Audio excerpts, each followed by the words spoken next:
Hi ನಮಸ್ತೆ.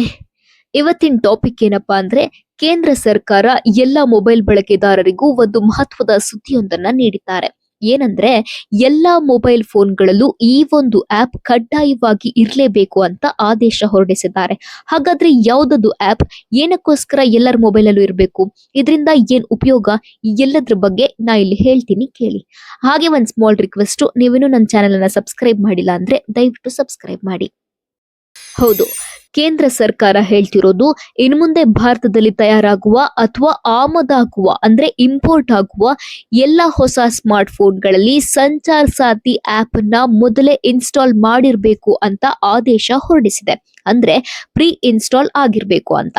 ಇದು November 28ರಂದು ಬಿಡುಗಡೆಯಾದ ಮಾರ್ಗಸೂಚಿಗಳಲ್ಲಿ ಹೇಳಿದ್ದು, ಮೊಬೈಲ್ ಕಂಪನಿಗಳಿಗೆ ಇದನ್ನ ಜಾರಿ ಮಾಡಲು 90 ದಿನಗಳ ಸಮಯ ಕೊಟ್ಟಿದ್ದಾರೆ. ಅಂದ್ರೆ 90 ದಿನಗಳ ನಂತರ ಎಲ್ಲಾ ಹೊಸ ಫೋನ್ಗಳಲ್ಲಿ ಈ ಆಪ್ ಇರಲೇಬೇಕು ಅಂತ.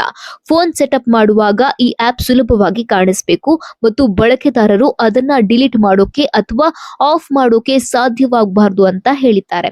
ಇದು ಎಲ್ಲಾ ಬ್ರ್ಯಾಂಡ್ಗಳಿಗೂ ಅನ್ವಯ ಆಗತ್ತೆ. ಅಂದ್ರೆ apple, Samsung, Google, Xiaomi, Vivo ಅಥವಾ ಓಪೋ ಯಾವುದೇ ಕಂಪನಿ ಆಗಿರ್ಲಿ, ಎಲ್ರಿಗೂ ಈ ಆಪ್ ಕಡ್ಡಾಯ ಆಗಿರುತ್ತೆ. ಏನಿದು ಸಂಚಾರ್ ಸಾಥಿ ಆಪ್?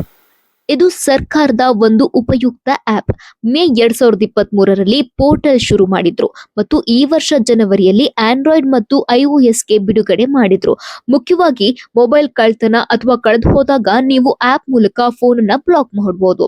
ಅಷ್ಟೇ ಅಲ್ಲ, ಫೋನ್ ದೇಶದ ಬೇರೆಡೆ ಬಳಸ್ತಿದ್ರು ಕೂಡ ಪೊಲೀಸರು ಅಥವಾ ಕಾನೂನು ಸಂಸ್ಥೆಗಳಿಗೆ ಅದರ ಲೊಕೇಶನ್ ಮಾಹಿತಿ ಸಿಗುತ್ತೆ. ಸೈಬರ್ ಕ್ರೈಮ್ ತಡೆಗಟ್ಟಲು ಇದು ಒಂದು ದೊಡ್ಡ ಸಹಾಯವಾಗುತ್ತೆ. ನಕಲಿ IMEI ಸಂಖ್ಯೆ ಬಳಸಿ ಮೋಸ ಮಾಡೋದನ್ನ ನಿಯಂತ್ರಿಸುತ್ತೆ. ನೀವು ಆಪ್ ಮೂಲಕ ನಿಮ್ಮ ಫೋನ್ನ IMEI ಸಂಖ್ಯೆಯನ್ನ ಚೆಕ್ ಮಾಡಬಹುದು. ಯಾವುದೇ ವಂಚನೆ ಇದ್ರೆ ವರದಿ ಮಾಡಬಹುದು.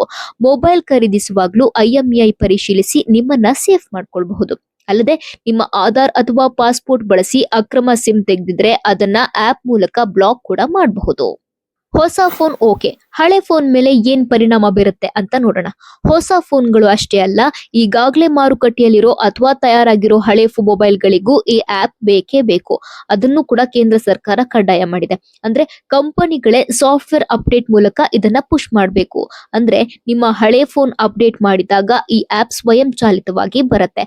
ನೀವು ಹೋಗಿ ಮೊಬೈಲ್ ಅಲ್ಲಿ ಈ ಆಪ್ ಇನ್ಸ್ಟಾಲ್ ಮಾಡಬೇಕು ಅನ್ನೋ ಅವಶ್ಯಕತೆ ಇರೋದಿಲ್ಲ.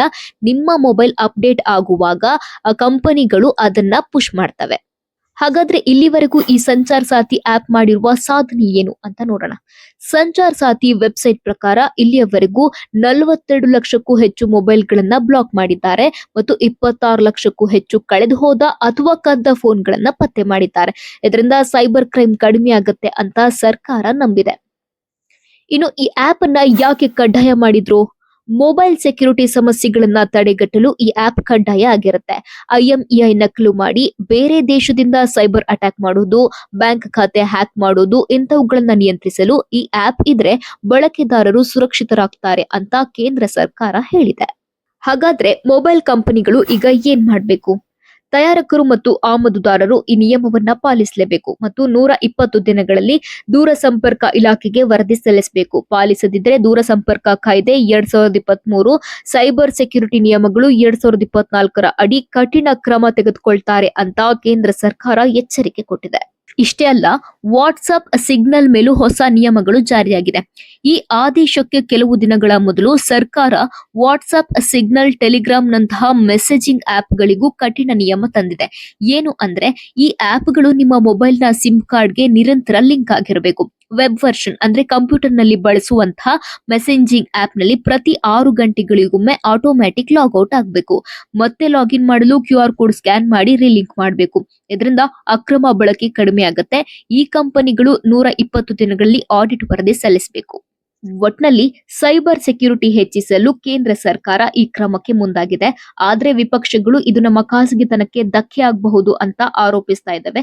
ಸದ್ಯ ನಿಮ್ಗೇನನ್ಸ್ತು ಈ ಸಂಚಾರ್ ಸಾಥಿ ಆಪ್ ಬಗ್ಗೆ? ಕಮೆಂಟ್ ಮಾಡಿ.